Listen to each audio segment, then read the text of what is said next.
Hello, Doris. We just like your story in Istanbul. Okay. The story of my first visit to Istanbul. We will not talk about the toilets.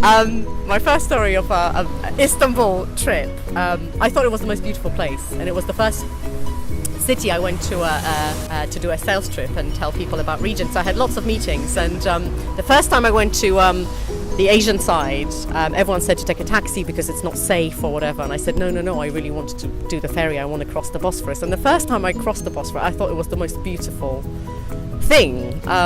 So I got on the ferry, and everyone is sitting on the ferry, and it's like people in London on the tube. They don't care because that's what they do every day, and they go to work. So everyone was looking down at the knees or on the phones, and I was sitting there going, oh, it's amazing, it's amazing, it's amazing. So I crossed the Bosphorus, and everyone was getting off. And I stayed behind, and I just asked the guy, can I go back? And he just thought I was this crazy woman. And I crossed the Bosphorus 5 times.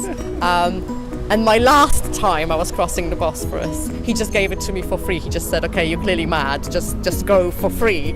And I just sat there on the ferry going, I'm in Europe, I'm in Asia. It's just the most incredible experience. So yes, I don't know, you probably think I'm mad now. But I run a really good school, so yes, ignore the story. But yes, I think Istanbul is probably one of my most beautiful places in the world, I think. Toilet story. Do you really want to have the toilet story? Please cut it out if it's not good enough. Istanbul was the first place I went to, as I said, on my business trip. So I had really nice grey shoes, and I was running from meeting to meeting in taxis or, as I was saying, crossing the Bosphorus. So the first time I said, can I use a toilet? Because everyone was giving me tea and coffee the whole time. I've never drunk so much Turkish coffee. In every meeting I had to drink, the beautiful glasses, the women-shaped glasses. So I drank loads of tea and loads of coffee, so I had to pee all the time. So, I just said, can I use your toilet? Can I use your toilet? And, sometimes on normal toilets. And the first time I had to use the toilet, there was no toilet. And this woman kind of said, oh, it's through there. So I come out and I'm like, where? And she's like, well, there. And I'm like, there is no toilet. And she's like, this is what you do. So I literally squatted and I peed all over my shoes, basically.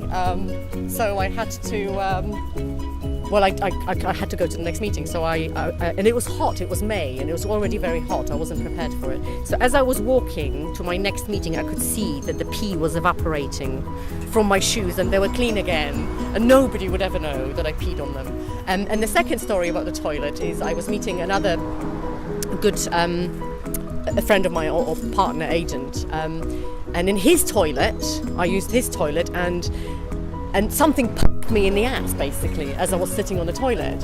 So I jumped up, and it was the water thingy that was just kind of sticking up, the thing you use. I don't even know if it has a name, I don't know.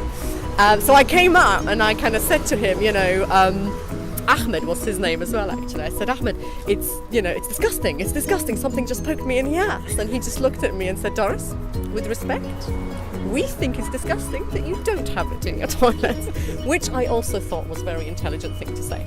But other than the toilets, it's a beautiful city, and my first unforgettable, that's why I think I like the Bosphorus so much. It was my first dinner in Istanbul was in Bebek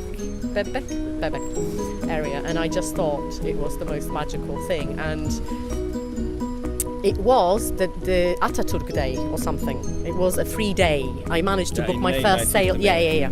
So I managed to book a trip with bang on in the middle there was Atatürk Day and nobody works. So I had a whole day and people was like, come to my house. So I had a brilliant day. And one agent took me out to dinner. And for me, it was the first time I was in a culture where kids are running around at like 11 o'clock at night. And everyone, I think it's normal. In England, if it's 8 o'clock, it's just like if your kids are not in bed, then you're a bad mother, and social services will come, come running. Whereas in there, the kids were running, everyone was sitting, having real family time. So for me, it was quite a stark contrast as well in cultural differences between England and Turkey. They just didn't think at all that, why would you tell your kids to go to bed? They're having a nice time. We're all having a nice time. We're having dinner. What's your problem? Just like, no, for me, it's absolutely fine. But in England, they would lock you up. They would think that you are not very good parents. But no, it was beautiful. Absolutely beautiful. So end of story. Sorry.